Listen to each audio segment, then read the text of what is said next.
دن کچھ چہرے تر و تازہ ہوں گے، کچھ چہرے تر و تازہ ہوں گے۔ اللہ اکبر۔ لسعیھا راضیہ، جو بھی انہوں نے زندگی میں محنت کی، کوشش کی، اللہ اس کا اتنا صلہ دے گا کہ یہ راضی ہو جائیں گے۔ ان کے صلے میں اتنا عطا کیا جائے گا کہ وہ راضی ہوں گے کہ ہمارے رب نے ہمارا مول ڈال دیا نا۔ لسعیھا راضیہ، وہ اپنی سائی پر، اپنی کوشش پر راضی ہوں گے۔ فی جنت عالیہ، انہیں اونچی جنتوں میں بسایا جائے گا۔ اونچی جنتوں میں 100 جنتیں ہیں، اللہ کی جنت ایک نہیں ہے، اللہ کی جنتیں بھی کئی ہیں۔ اللہ اکبر۔ فی جنت عالیہ، اللہ انہیں اونچی جنتوں میں جو ہے وہ بٹھائے گا۔ لا تسمع فیہا لاغیہ، اس میں کوئی لغو بات نہیں سننے کو ملے گی۔ فیہا عین جاریہ، اس میں جاری چشمے ہوں گے، 4 چشمے ہوں گے جنت میں۔ یہ آج کل چشموں کے کنارے یا دریاؤں اور نہروں کے کنارے آبادیاں بن رہی ہیں نا، کہ مختلف نہروں کے کنارے کا ویو ہوتا ہے تو بندہ خوش ہوتا ہے کہ چلتی نہر کا منظر ہے۔ یہ گدلا میلا کچیلا پانی، پھر بھی انسان چلتے ہوئے پانی سے لطف لیتا ہے۔ لیکن جنت کے جو چشمے ہوں گے وہ 4 چشمے قرآن نے بتائے، اور چاروں کا پانی کیسا ہوگا؟ ایک چشمہ خالص دودھ کا ہوگا، ایک چشمہ خالص شہد کا ہوگا، ایک چشمہ خالص شراب کا ہوگا، اور ایک چشمہ خالص پانی کا ہوگا۔ یہ 4 چشموں کی نہریں ہوں گی جنت میں، جو پوری جنت میں جو ہے وہ گھوم رہی ہوں گی، اور ان چاروں چشموں کے کنارے پھر جنتی آباد ہوں گے۔ بلکہ حضور نے فرمایا کہ جانور بھی ہوں گے جو ان چشموں کے اندر نہا رہے ہوں گے، اور فرمایا بختی اونٹوں کی گردنوں کے برابر اتنے اتنے قد کے جانور ہوں گے۔ تو حضرت عمر نے کہا کہ حضور پھر تو مزہ آ جائے گا، دودھ کی نہر میں بختی اونٹ کی گردن کے برابر جانور کلکاریاں مارتے ہوں گے، تو ان کو دیکھنے کا پھر سرور تو اپنا ہی ہوگا نا۔ تو کہا حضور پھر تو مزہ آ جائے گا۔ کہا عمر صرف دیکھنے کا مزہ نہیں، وہ کھانے کے لیے بھی ملیں گے، وہ بھون کے کباب بن کے تمہارے سامنے بھی ہوں گے، پھر بھی مزہ آئے گا۔ تو کیا لطف ہوگا جنت کا، یہ میرا رب بیان کر رہا ہے۔ فیہا سرر مرفوعہ، اس میں بچھے ہوئے بستر ہوں گے، لگے ہوئے پلنگ ہوں گے، اونچے پلنگ، مرفوعہ رفت والے، واکواب موضوعہ، اور رکھے ہوئے کوب، رکھے ہوئے گھڑے اور رکھے ہوئے سلیقے سے سجائے ہوئے برتن ہوں گے، ونمارق مصفوفہ، اور بچھے ہوئے قالین ہوں گے، وزرابی مبسوسہ، اور پھیلی ہوئی چاندنیاں ہوں گی، چاندنیاں پھیلی ہوئی ہوں گی، قالین بچھے ہوئے ہوں گے، اور کوزے رکھے ہوئے ہوں گے، اونچے پلنگ لگے ہوئے ہوں گے۔ فیہا عین جاریہ، اور یہ چشموں کے کنارے منظر ہوں گے، جنت کا ماحول ہوگا، کوئی لغو بات سننے کو ملے گی نہیں، کوئی ہڑبونگ، کوئی ہلا گلا، کوئی ایسی بات ہوگی نہیں، اور جنت کا منظر ہوگا۔ سب سے بڑی دولت جنت میں یہ ہوگی کہ اللہ جنتیوں کو اپنا دیدار نصیب فرمائے۔ اچھا، ایک روایت میں آتا ہے اللہ جنتیوں کو بلائے گا، اور بلائے گا اَرَضِیتُم، جنتیوں کیا تم راضی ہو گئے ہو؟ تو جنتی آگے سے کہے گے ما لنا اللہ نرضا، مالک ہمیں کیا ہوا کہ ہم راضی نہ ہوں، ہمیں وہ ملا جو ہمارے تصور میں بھی نہیں تھا۔ جنت وہ ہے کہ جو کسی آنکھ نے دیکھی نہیں، جو کسی کان نے سنی نہیں، اور کسی دماغ نے اس کا تصور نہیں کیا۔ آپ کوئی بھی تصور کر لیں، ایسی ہوگی، ایسی ہوگی، ایسی ہوگی، آپ اپنی ذہنی صلاحیتوں کو مہمیز لگائیں، اور بڑے سے بڑا جو دنیا کے نظارے دیکھ چکا ہے، وہ سارے نظاروں کو جمع کر کے کوئی منظر خود ساختہ بنائے، لیکن جنت اس سے بھی اچھی ہوگی۔ تو جب جنتی جنت میں جائیں گے تو ان کا تصور تک نہیں ہوگا جو انہیں وہاں ملے گا۔ تو وہ کہیں گے، اللہ فرمائے گا راضی ہو؟ تو وہ کہیں گے ما لنا اللہ نرضا، ہمیں کیا ہوا کہ ہم راضی نہ ہوں۔ دوسرے لفظوں میں یوں کہہ لیں، وہ کہیں گے اسی تے مالک گوڈے گوڈے راضی ہیں۔ اللہ فرمائے گا میں تمہاری جھولی میں ایک اور شے ڈالنے لگا ہوں، تم بالکل راضی ہو جاؤ گے۔ تو وہ کہیں گے میرے رب کوئی کسر ہی نہیں رہ گئی، اب اور کیا باقی رہ گیا؟ اللہ فرمائے گا میں ایک اور شے دینے لگا ہوں، وہ تمہیں ملے گی، تم بالکل راضی ہو جائیں گے۔ تو وہ جھولی پھیلا لیں گے کہ مالک تیری مرضی، ویسے کوئی کسر تو نہیں رہ گئی۔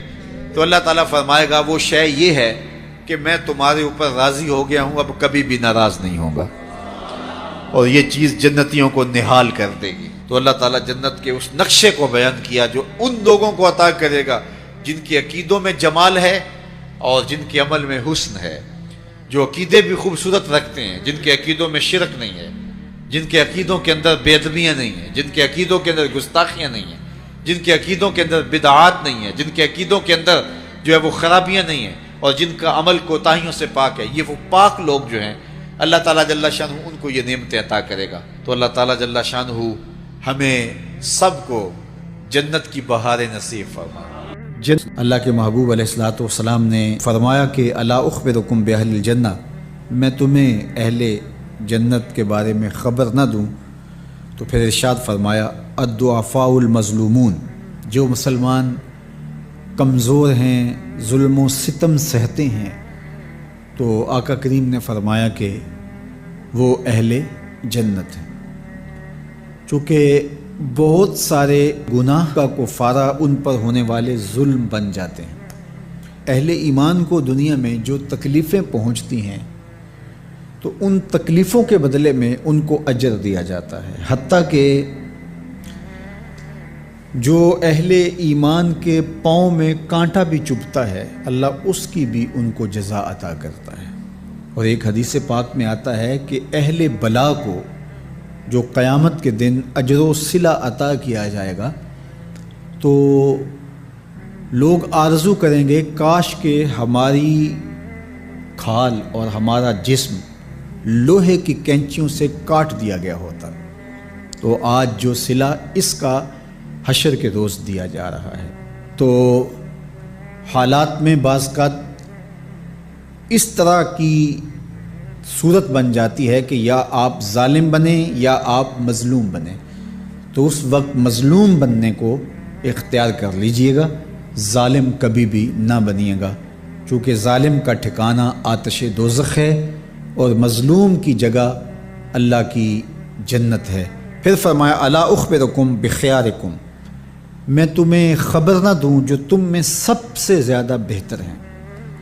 تو پھر جھولیاں پھیل گئیں، تو فرمایا تم میں سے سب سے اچھے وہ ہیں کہ جو اچھے اخلاق کے حامل ہیں، جن کا خلق اچھا ہے، جن کے رویے خوبصورت ہیں۔ اور پھر آقا کریم علیہ السلام نے فرمایا الا انبئکم بشرارکم، میں تم میں سے جو شریر ترین لوگ ہیں ان کی خبر دوں، السرسارون المتشدقون المتفہقون، یہ وہ لوگ ہیں کہ جب مجلس ہو رہی ہو تو سب لوگوں کو برابر بولنے کا حق ہوتا ہے، اور کچھ لوگ تکبر کی وجہ سے بولتے ہی رہتے ہیں اور وہ سمجھتے ہیں کہ بس مجھے ہی حق ہے بولنے کا، اور وہ کسی کو موقع نہیں دیتے، اور کوئی بولے تو پھر اس کی بات کاٹ کے بولنے لگ جاتے ہیں۔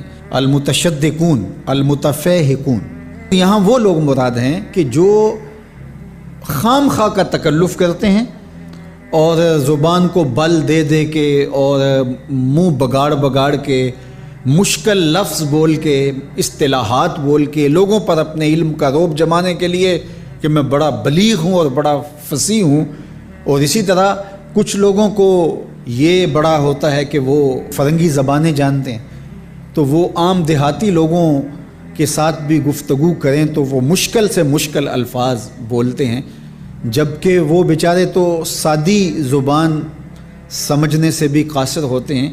تو یہ کوئی دانش مندی نہیں ہوتی کہ آپ جو ہے وہ بھاری بھرکم الفاظ بول کر کسی کے اوپر جو ہے وہ رعب جما رہے ہوں، تو یہ بات نہیں ہوتی۔ جب بات کریں آپ تو جس طرح کے لوگ ہوں اس طرح کی بات کی جائے اور اس طرح کی مثالیں ان کو دی جائیں۔ قرآن مجید میں اللہ تعالیٰ نے فرمایا کہ وہ اس بات پہ شرم نہیں اللہ کرتا کہ وہ تمہیں مچھر کی مثال دے۔ مچھر کی مثال دے کر کہ اگر تمہاری بات سمجھ میں آتی ہے، اور مکڑی کے جالے کی مثال دے کہ اگر تمہاری بات سمجھ میں آتی ہے تو اچھی بات ہے۔ دیکھو چھوٹا بچہ ہو دودھ پیتا ہو تو اس کو یخنی تو نہیں پلائی جاتی، اس کا معدہ خراب کرنا ہے، وہ برداشت نہیں کر سکتا، اس کو وہ دیا جائے جو وہ برداشت کر سکتا ہے۔ اس لیے آپ کے مخاطبین کس طرح کے ہیں؟ کلم الناس علی قدر عقولہم لا علی عقولکم، میرے اور آپ کے آقا و مولا نے فرمایا جب بات کرو تو لوگوں کے فہم کے مطابق کرو، اپنے فہم اور اپنی عقل کے مطابق نہ کرو۔ علامہ اقبال علیہ رحمہ کی شاعری اور ان کا خوبصورت ادب اگر آپ دیکھیں تو اہل علم کے لیے سوغات ہے، لیکن جب چھوٹے بچوں سے مخاطب ہوتے ہیں تو پہاڑ اور گلہری کے نام سے نظم لکھتے ہیں، جگنو کے نام سے نظم لکھتے ہیں اور بکری کے نام سے نظم لکھتے ہیں، تو یہ ان کے مزاج کے مطابق بات ہوتی ہے۔ تو یہ حسن ہوتا ہے، اصل فصاحت ہے ہی یہ ہے کہ کس سے کس طرح بات کرنی ہے۔ تو میرے اور آپ کے آقا مولا نے فرمایا کہ یہ شریر لوگ ہوتے ہیں، تو اللہ تعالی ہم سب کو اس کی توفیق عطا فرمائے کہ ہم نہ تو اہل دوزخ سے ہوں اور نہ شریروں میں ہمارا شمار ہو۔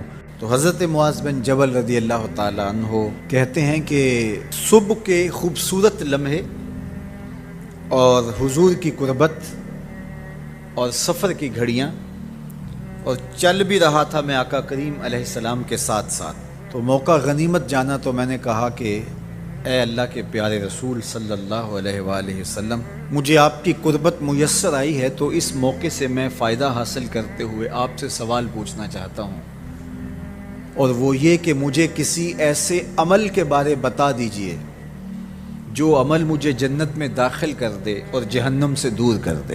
تو حضور علیہ السلام نے اس سوال پر ان کی تحسین فرمائی، فرمایا تو نے بہت بڑا سوال کیا ہے، اس کا جو جواب ہے کہ جنت نصیب ہو اور مجھے جہنم سے نجات ملے، تو یہ اتنا آسان کام نہیں ہے، یہ بڑا مشکل کام ہے، لیکن جس پر اللہ آسان کر دے اس کے لیے مشکل نہیں ہے۔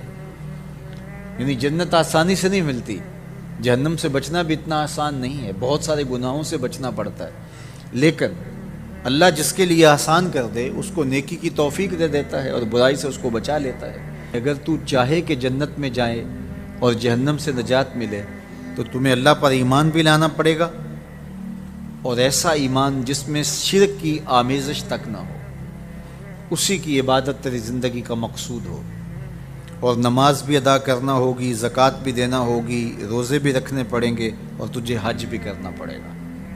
جنت میں داخلے کے لیے یہ شرائط ہیں کہ تم یہ کام کرو گے۔ پھر ارشاد فرمایا میں تمہیں بھلائی کے دروازے ہی نہ بتا دوں۔ ارشاد فرمایا الصوم جنہ، روزہ ڈھال ہے۔ ڈھال آپ سمجھتے ہیں، اگر آپ لوگوں نے ڈھال نہیں دیکھی ہوئی تو آج کے زمانے کے اندر تو سب لوگوں نے جو ہے وہ ڈھال دیکھ لی ہے، چونکہ اس وقت ترکی نے اس طرح سے اپنے کلچر کو اور اپنی تہذیب کو جدید ذرائع ابلاغ کے ذریعے لوگوں تک پہنچایا ہے کہ اب 800-700 سالہ پرانی چیزیں بھی ہمارے سامنے آ گئی ہیں، ورنہ ہم یہ باتیں کیا کرتے تھے تو لوگ ان باتوں کو سمجھا نہیں کرتے تھے، چونکہ اس کا کوئی نمونہ اور شکل موجود نہیں تھی۔ جب دشمن تیر پھینکے تو تیر سے بچنے کے لیے وہ لوہے کا پترا جو آگے کر دیا جاتا ہے، جو تیر کو اپنے اوپر روک لیتا ہے، اس کو عربی میں جنہ اور اردو میں ڈھال کہا جاتا ہے۔ تو آقا کریم نے فرمایا روزہ ڈھال ہے، تو گویا جہنم کی آگ سے بچانے کے لیے جو ہے وہ روزہ کام دے گا۔ وَالصَّدْقَةُ تُطْفِئُ الْخَطِیَّةَ، یہ گناہوں کو مٹا ڈالتا ہے، جس طرح کہ آگ کو پانی بجھا ڈالتا ہے، تو اس طرح جب صدقہ دیا جاتا ہے تو جو گناہ ہوتے ہیں وہ ایسے مٹتے ہیں کہ لگتا ہے یہاں گناہ تھے ہی نہیں۔ آگے ارشاد فرمایا رات کے پیٹ میں نماز ادا کرنا، یعنی تہجد کی نماز ادا کرنا۔ پھر حضور علیہ الصلوۃ والسلام نے یہ آیت پڑھی تتجافی جنوبہم عن المضاجع، ان کی کروٹیں بستروں سے الگ رہتی ہیں، خوف اور طمع میں وہ اللہ کو پکارتے ہیں اور وہ رات کو جاگتے ہیں، ان کی کروٹیں بستروں سے الگ رہتی ہیں، حتی بلغ یعملون، یہ آیت پڑھتے ہوئے آخر تک حضور نے تلاوت فرمائی۔ تو فرمایا جس طرح صدقہ آگ کو بجھا دیتا ہے، اس طرح پچھلے پہر کی نماز، تہجد کے سجدے بھی اللہ جل شانہ کے غصے کو ختم کر دیتے ہیں اور جہنم کی آگ کو مٹا ڈالتے ہیں۔ پھر حضور نے ارشاد فرمایا کہ میں تمام امور کی جڑ نہ بتا دوں کیا ہے، جتنے بھی معاملے ہیں اس کی جڑ ہی نہ بتا دوں۔ میں نے جھولی پھیلا کے کہا حضور کیوں نہیں، خیرات ڈالی ہے۔ تو حضور نے ارشاد فرمایا راس الامر الاسلام، سارے امور کی جڑ اور بنیاد، سر اسلام ہے۔ اگر اسلام ہے تو عمل قابل قبول ہے، اور اگر اسلام ہی نہیں ہے تو پھر جتنے مرضی نیک عمل کرتے رہیں، جتنا مرضی پانی ڈالیں، جتنی مرضی کھاد ڈالیں، تو اگر جڑ ہی نیچے سے کٹی ہوئی ہے تو درخت ہو پائے گا؟ کبھی بھی نہیں ہو پائے گا۔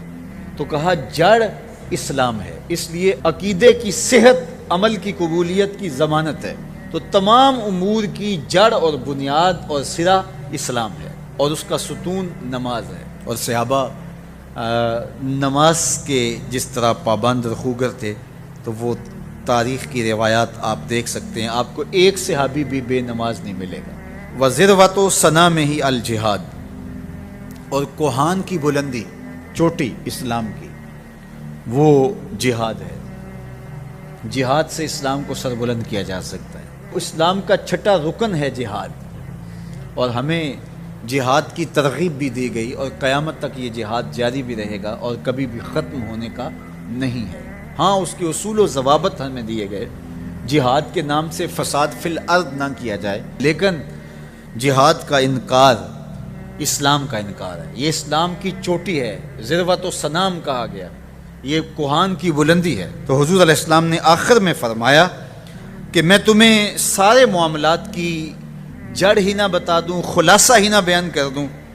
قلت بلا یا نبی اللہ، میں نے کہا اے اللہ کے نبی کیوں نہیں؟ فاخذ بلسانہ، حضور نے اپنی مبارک زبان کو پکڑا، فقال، اور فرمایا، کف علیک ھذا، کہا اس کو روک لے، اس کو کنٹرول کر۔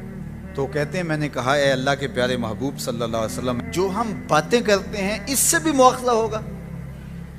یعنی عمل پر تو پکڑ ہوگی، لیکن جو ہم زبان سے بات نکال دیتے ہیں تو کیا اس بات پر بھی مواخذہ ہوگا؟ تو حضور علیہ السلام نے ارشاد فرمایا کہ لوگ منہوں کے بل یا ٹھوڑیوں کے بل جہنم میں ڈالے جائیں گے، یہ ان کے بولے ہوئے بولوں کی وجہ سے ہوگا، ان کی زبان کی کمائی کی وجہ سے ہوگا۔ تو اپنی زبان کی حفاظت کرو تو جنت کا داخلہ مل جائے گا۔ تو گویا زبان کی حفاظت سے لے کر کے اللہ کے حضور سجدے تک اور اللہ کی عبادت تک، یہ ہے وہ نصاب جو جنت میں جانے کا ہے۔ اللہ ہم سب کو 5 گانا باجماعت نماز کی توفیق دے، اللہ ہمیں توفیق حج کی نصیب کرے، اللہ ہمیں رمضان المبارک کے روزے رکھنے کی توفیقات سے مالا مال کرے، اللہ اپنی راہ میں جد و جہد اور جہاد کی توفیق سے مالا مال کرے، اور اللہ ہمیں ہماری زبان کی حفاظت کی توفیق دے تاکہ ہم خیر کی راہوں کے مسافر رہیں۔ میں ایک دن جامعہ میں آیا تو رات کا پچھلا پہر تھا اور لائٹیں بھی آف تھیں، تو مجھے قرآن پڑھنے کی مسجد کے ہال سے آواز آ رہی تھی، تو میں رک گیا اور جا کر کے دیکھا تو مجھے کچھ دکھائی نہ دیا۔ خیر میں نے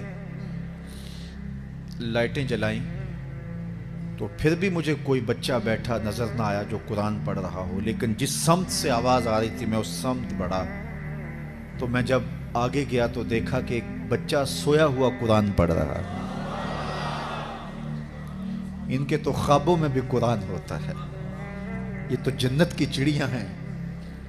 آپ اگر مجھے پوچھیں کہ آپ نے اتنی عزتیں کیسے پائی ہیں، تو میں آپ کو راز بتاؤں کہ یہ میری ماں کی دعائیں ہیں، میں آپ کو راز بتاؤں یہ میرے باپ کی سحری کے سجدوں میں بہنے والے آنسو ہیں، میں بتاؤں کہ یہ میرے اساتذہ کی شفقتیں ہیں، میرے مرشد کی نگاہ ناز ہے، لیکن میں آپ کو یہ راز آج بتانے لگا ہوں کہ آج اگر میں عزت کی اس مسند پہ بیٹھا ہوں تو میں نے طلباء کی خدمت کی ہے۔ جب یہ سوئے ہوئے ہوتے تھے تو میں ان کی لیٹرینیں صاف کیا کرتا تھا۔